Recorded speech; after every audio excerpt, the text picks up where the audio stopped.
Thank you guys for coming out today. I noticed that even though we have a full house, my box office revenue was a little short.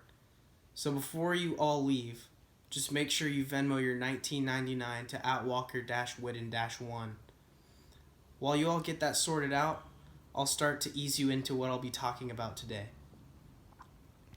I know that last time I left y'all on a bit of a cliffhanger, but by the end of our time, you too will be enlightened on the global elitist conspiracy behind traffic jams and be equipped with the skills to resist the oppressive powers that keep us from traveling quickly and freely.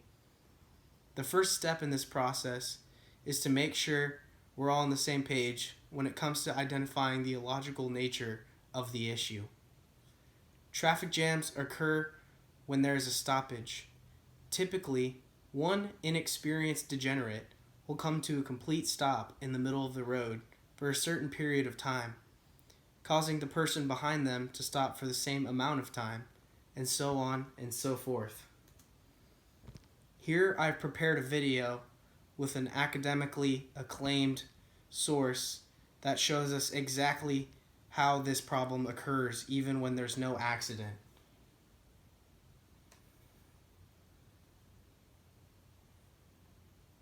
I'm just going to skip ahead a little bit.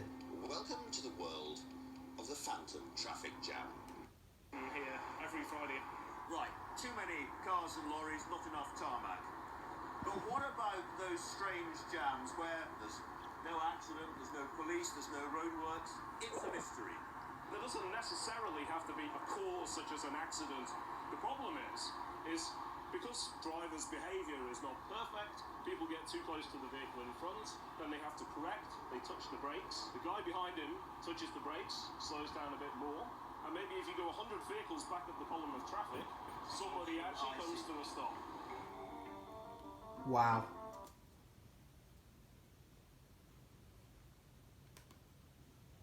So what did we learn from the video? Obviously, someone has to come to a complete stop, and the traffic behind them cannot move forward for the amount of time that the first person stops. So the question is, why? Why would someone do this? Without any reasonable doubt, all of the evidence points to only one possible explanation.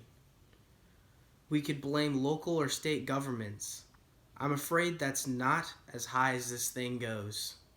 You may be shocked to hear this, but during my research, I unveiled something that breaks this thing wide open. Traffic jams are a global issue. Don't believe me? Russia, China, India. Every major city in the world is stricken ill with traffic jams.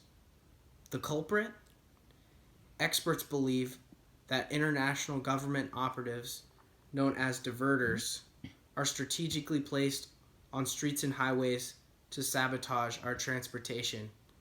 Once we have been taken captive, the operatives release a chemical gas, commonly known as thulium, into the air that we inhale, rendering us vulnerable to certain frequencies of sound.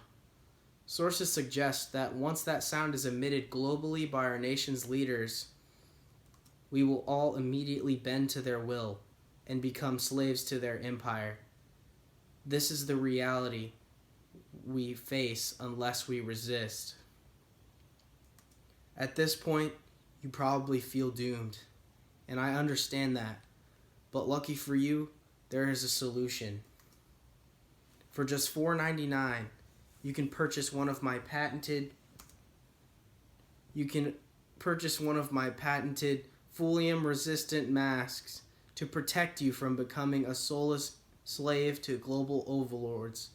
So if you want to join the fight, just make it an even $25 Venmo.